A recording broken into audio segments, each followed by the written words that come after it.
Bạn có phải là người luôn bị cuốn hút bởi những câu chuyện kỳ bí, những hồ sơ bí mật chưa từng được giải mã, hay những sinh vật cổ đại tưởng chỉ tồn tại thời tiền sử? Bạn tự tin để khẳng định mình hiểu rõ về thế giới bí ẩn này không? Nếu câu trả lời là có, thì đừng chần chừ, hãy tặng mình một like, đăng ký, để lại bình luận sẵn sàng và bước ngay vào game đố vui này nhé. Thử xem trí thông minh và mức độ hiểu biết của bạn ở cấp độ nào nhé. Okay, let's go. Đố bạn biết con vật nào xuất hiện vùng biển băng giá Nam Cực, đôi khi là Thái Bình Dương và Đại Tây Dương mà không có khuôn mặt? Gợi ý nào, màu nó trắng toát toàn thân. Đáp án là Nigan. Nigan tiếng Nhật nghĩa là con người, là quái vật biển bí ẩn, khổng lồ, dài 20 đến 30 mét, được cho là xuất hiện tại Nam Cực và các vùng biển lạnh từ những năm 1990. Sinh vật này có màu trắng, da trơn, hình dáng giống người, tay, chân, 5 ngón, kết hợp đuôi cá voi, thường lặn sâu và khó kiểm chứng. Nigan thường được mô tả có khuôn mặt, chân tay giống người nhưng kích thước khổng lồ, da màu trắng hoặc xám nhạt. Một số báo cáo mô tả chúng có đôi mắt và cái miệng rộng như khe nứt. Giờ thì đố bạn câu tiếp theo, bạn đã sẵn sàng chưa? Đây là sinh vật biển huyền thoại trong vũ trụ giả tưởng, được miêu tả như một loài lươn hoặc là quái vật biển dài 675 mét.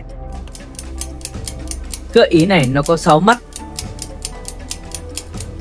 Đáp án là El Gran Mache. El Gran Mache là một sinh vật biển huyền thoại giả định khổng lồ, thường được mô tả như một loài lươn hoặc quái vật biển dài khoảng 675 mét, lấy cảm hứng từ Bloop. Nó nổi tiếng với 6 mắt trắng, hàm răng sắc nhọn và xuất hiện trong các câu chuyện hư cấu như một sinh vật có đa chiều. Đặc điểm được mô tả là một loài lươn khổng lồ sống ngoài khơi bờ biển phía bắc Puerto Rico. Tăng độ khó một chút nhé. Nhìn hình ảnh này bạn đoán ra nổi không? Nó thường xuất hiện chủ yếu tại các hố xanh, Blue Hub.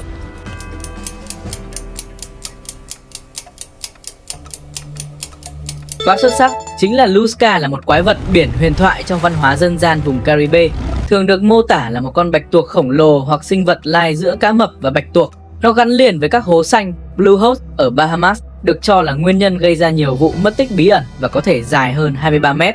Thường được mô tả là bạch tuộc khổng lồ, mực khổng lồ hoặc sự pha trộn giữa bạch tuộc và cá mập. Tiếp tục nào, bạn có dám nghe câu đố này không? Con vật này sống ở đầm lầy Legna. Nó có khả năng tái sinh khi chặt một đầu, 2 đầu mới mọc ra, khiến nó gần như bất tử. Gợi ý nào, con vật này có nhiều đầu như loài rắn. Đáp án là Hydra, là quái vật nhiều đầu. Để hiểu Hydra, ta phải quay về thuở sơ khai, chỉ có hỗn mang lửa, nước và những sinh vật được sinh ra từ sự căm hận của các vị thần. Hydra là con gái của Typhon và Echine, hai sinh vật được mệnh danh là cha mẹ của quái vật. Typhon là cơn bão khổng lồ, có hàng trăm đầu rồng, thân cao chạm trời.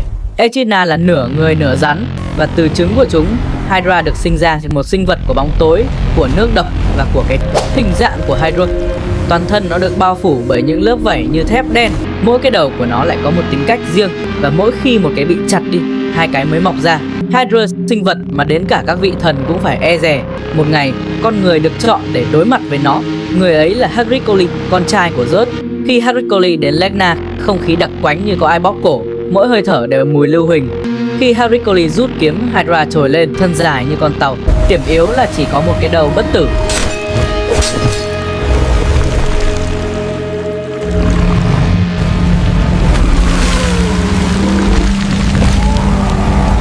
Và tất cả đều có thể bị tiêu diệt nếu dùng lửa đốt vết thương ngay sau khi chặt. Nhìn hình ảnh này, bạn có biết đây là bàn chân của sinh vật nào không?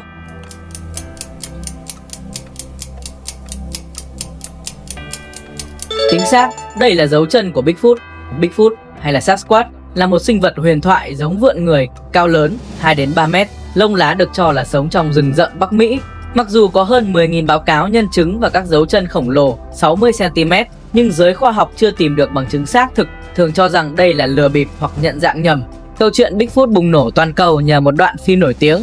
Năm 1967, hai người đàn ông Roger Patterson và Bob Gillen đang cưỡi ngựa trong rừng California. Họ quay được một sinh vật dáng đi 2 chân, to lớn, toàn thân lông lá, quay đầu nhìn vào camera rồi bước đi. Đoạn phim chỉ vài chục giây, nhưng trở thành bằng chứng Bigfoot nổi tiếng nhất lịch sử. Đến nay, nó vẫn gây tranh cãi. Câu tiếp theo, đây là con vật giả tưởng với chiếc miệng luôn, mà lấy cảm hứng từ việc ghi nhận âm thanh từ năm 1997.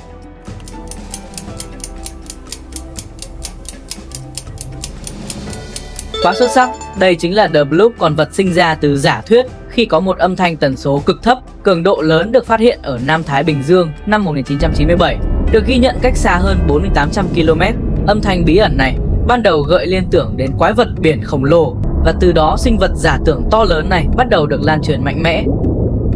Thử thách tiếp theo đây, con vật này được miêu tả là con thủy quái, náu mình giữa những tảng đá ngầm và tạo ra xoáy nước dữ dội, hút hết mọi tàu bè vào cái bàng quang khổng lồ của nó rồi phun ngược những xác tàu vỡ vụn lên mặt nước.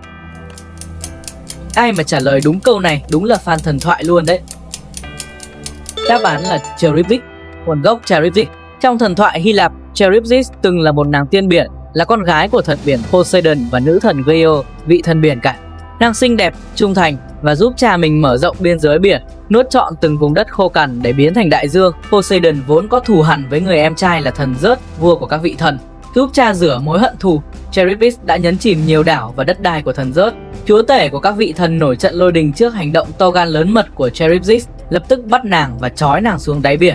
Chưa nguôi cơn giận, Zeus còn nguyền rủa Charybdis biến thành bàng quang kinh tởm của loài thủy quái, còn chân tay trông như những cái mái chèo. Cứ 3 lần một ngày, Charybdis sẽ hút nước biển để giải tỏa cơn khát dữ dội, rồi phun trào ra thành những xoáy nước tử thần. Câu tiếp luôn này, con vật này có những đặc điểm vô cùng giống với Charybdis cái miệng luôn, mở tạo xoáy nước và như nuốt được cả đại dương. Nhiều người còn cho rằng nó là trùm cuối luôn đấy. Đáp án chính xác là Cedar. Đây là một sinh vật quái vật hư cấu khổng lồ, pha nông, được tạo ra trong cộng đồng Trevor Henderson. Sinh vật này có kích thước khổng lồ dài 25 km, cao 5 km, thường trú ngụ ở vùng biển sâu, di chuyển với tốc độ cực nhanh và có khả năng nuốt chửng mọi thứ. Nó được mô tả có lớp da lục lam, tay làm từ sinh vật biển chết và miệng luôn mở rộng. Câu tiếp theo, con vật này được cho là có sức mạnh ngang với Leviathan trong thần thoại. Gợi ý nó được xem là chúa tể vùng đất khô cằn. Đáp án là Behemoth. Bạn nào trả lời được thì quá là thông tuệ nhé. Behemoth là sinh vật khổng lồ, mạnh mẽ được nhắc đến trong sách Job, Kinh Thánh, tượng trưng cho sức mạnh nguyên thủy của tạo hóa. Thường được mô tả như loài thú 4 chân to lớn giống voi mammoth hoặc hà mã. Nó được xem là chúa tể vùng đất khô cằn. Thần thoại và Kinh Thánh, Behemoth là quái vật đất đối lập với Leviathan, quái vật biển. Nó được coi là con quỷ đại diện cho sự giận dữ. Nó được cho là có sức mạnh kinh người, có khả năng tạo ra động đất. Câu này mới khó này. Đây là một con yêu quái ở biển. Khi xuất hiện nó luôn yêu cầu một cái thùng từ thủy thủ và sau đó múc nước dìm họ xuống biển. Thử nghĩ nào. Đáp án là Umiboru. Umiboru là một yêu quái biển nổi tiếng trong truyền thuyết Nhật Bản. Thường được mô tả là một sinh vật khổng lồ, máu đen, có đầu trọc và hình dáng giống người. Thường xuất hiện vào những ngày biển lặng để đánh chìm tàu thuyền. Chúng được coi là linh hồn của các vị sư bị hại và ném xuống biển, đòi hỏi thủy thủ phải đưa cho chúng cái thùng không đáy để dìm khiến họ đăng xuất. Cách duy nhất để trốn thoát là đưa cho nó một cái thùng không đáy và chèo thuyền đi trong khi nó bối rối. Vậy là bạn đã vượt qua 11 câu hỏi rồi. Bạn đúng được bao nhiêu câu? Comment con số của bạn xuống dưới nhé. Xếp hạng đây, 0 đến 4 câu, Tân binh đại dương vẫn còn bị truyền thuyết đánh lừa. 5 đến 8 câu, thợ săn bí ẩn bắt đầu nhìn ra sự thật rồi đấy. 9 đến 11 câu, thần đồng biển sâu, quái vật gặp bạn cũng phải né. Nhớ cho tôi biết bạn đang ở cấp nào. Nhớ bấm like và đăng ký kênh để tiếp tục trắc nghiệm cấp độ 2, nơi mọi câu hỏi sẽ khó hơn và đáng sợ hơn nhiều. Bạn có dám chơi tiếp không?